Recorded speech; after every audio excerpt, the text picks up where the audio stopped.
cher Patrice. Oui, bonjour Laurent, bonjour à tous. On va commencer par le mur des unes, avec deux actus qui se taillent la part du lion. D'abord l'affaire Khashoggi, ce journaliste auquel le pouvoir saoudien semble avoir fait la peau dans d'épouvantables conditions. En tout cas, si l'on en croit l'Humanité et le Figaro qui en font leur une. Et puis, la sortie du disque de Johnny. Mais, ce matin, c'est Le Monde que je vous conseille. Vous vous le rappelez sans doute, dans les années 70, Spaggiari avait vidé les coffres-forts d'une agence niçoise de la Société Générale sans haine ni violence, avant de disparaître avec le magot en Amérique du Sud. De cet épisode, eh bien, il semble que les banques aient retenu la leçon. Quoi de mieux qu'un casse sans haine ni violence, et surtout sans tapage. Finance rime avec silence, vous l'aviez remarqué.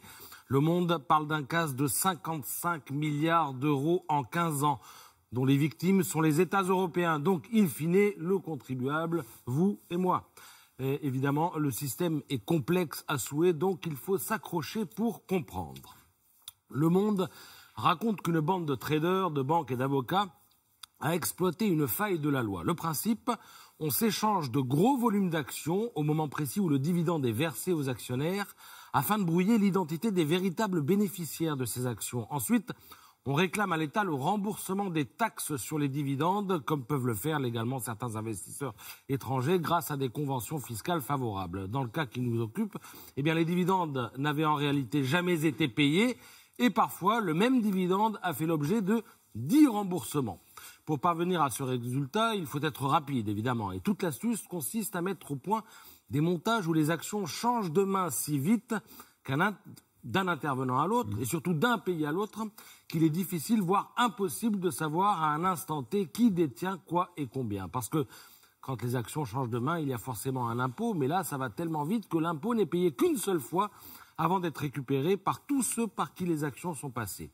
En fait, Laurent, c'est un petit peu comme si vous vous pointez au péage de l'autoroute, vous mettez votre ticket dans la machine, vous payez, et puis derrière vous s'engouffrent des dizaines de véhicules complices, vos amis, vos cousins, vos voisins, qui passe à toute allure avant que la barrière, évidemment, se referme. Évidemment, pour que ça fonctionne, il faut que tout le monde soit bien coordonné. Trader, courtier, fonds, avocat, banque. Le Monde révèle qu'au moins 50 des plus grandes institutions financières de la planète sont impliquées à des degrés divers, et parmi elles, eh bien, de vieilles connaissances, BNP Paribas, la Société Générale, le Crédit Agricole. Leur rôle consiste à servir de dépôt, en fait. C'est par elles que les millions d'actions transitent dans un temps record, et ce sont elles ensuite qui réclament à l'État les remboursements d'impôts pour le compte de leurs clients. Le Monde pose la question la plus drôle qui soit dans cette enquête. Les banques étaient-elles au courant de cette embrouille fiscale? Vous n'allez pas le croire, Laurent, elles disent que non. Alors, me dis-je, ça s'est passé, comment dit-on déjà, à l'insu de leur plein gré. C'est ça. Alors, le plus étonnant dans cette affaire, c'est que le secret aura longtemps tenu, parce que les premières perquisitions datent de 2014. C'est la justice allemande qui les a ordonnées. Oui. Parce que ce sont les Allemands qui ont levé le lièvre. Les journalistes du Zeit. Voilà. Et 4 ans plus tard, l'enquête n'est toujours pas terminée. Et en France, le parquet de Paris n'a ouvert aucune enquête. Voilà, je vous souhaite une bonne journée. Et surtout, n'oubliez pas de payer vos impôts. Oui, surtout quand, comme les banques, on arrive à se faire rembourser de l'argent qu'on n'a même pas dépensé. C'est fort, quand même. Très fort. Merci beaucoup, Patrick.